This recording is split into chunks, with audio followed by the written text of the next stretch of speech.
El psicoanálisis como corriente psiquiátrica y psicoterapéutica fue fundada en el siglo XX por Sigmund Freud. Del tronco común de la escuela freudiana se ha desprendido una serie de ramas representadas entre otros por Adler, Jung, Sullivan y Fromm,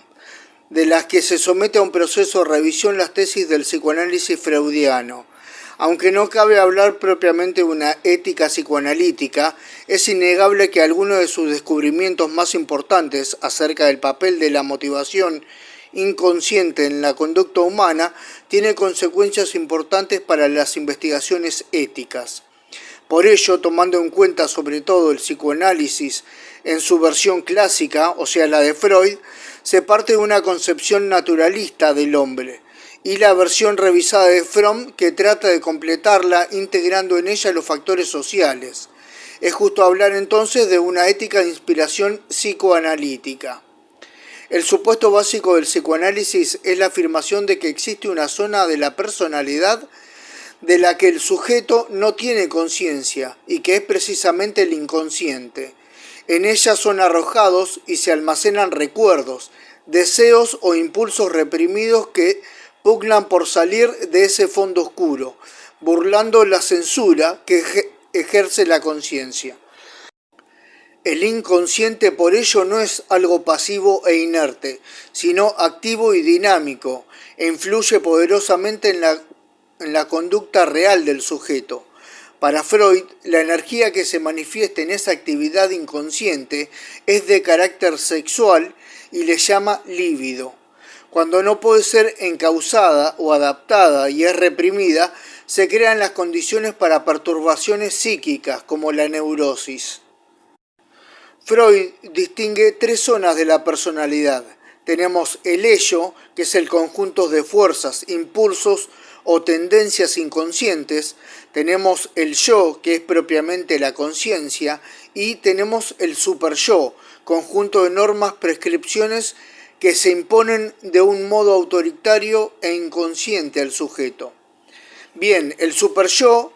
del que forma parte los valores y normas morales adquiridos a lo largo de la educación, se presentan como una especie de conciencia moral inconsciente, lo cual no deja de ser una contradicción en los términos, que entra en conflicto con la conciencia moral, o sea, entra en conflicto con el consciente.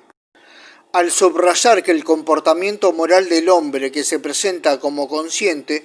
obedece a fuerzas o impulsos que escapan al control de su conciencia, Freud hace una contribución importante a la ética, ya que le invita a tener presente esa motivación, con lo cual tiene que llegar a esta importante conclusión, y es a saber que si el acto propiamente moral es aquel que el individuo actúa consciente y libremente, los actos que tienen una motivación inconsciente deben ser descartados del campo de la moral. La ética no puede ignorar esa motivación y por ello ha de mostrar que es inmoral tratar como un acto moral el de obedecer a fuerzas inconscientes irresistibles. Y por otro lado, el psicoanálisis le ayuda a poner en su verdadero lugar, es decir, como ajenas a la moral, aquellas normas que le imponen al sujeto autoritariamente. Las aportaciones del psicoanálisis de Freud no invalidan las objeciones que le fueron ya hechas por algunos de sus discípulos, y estas son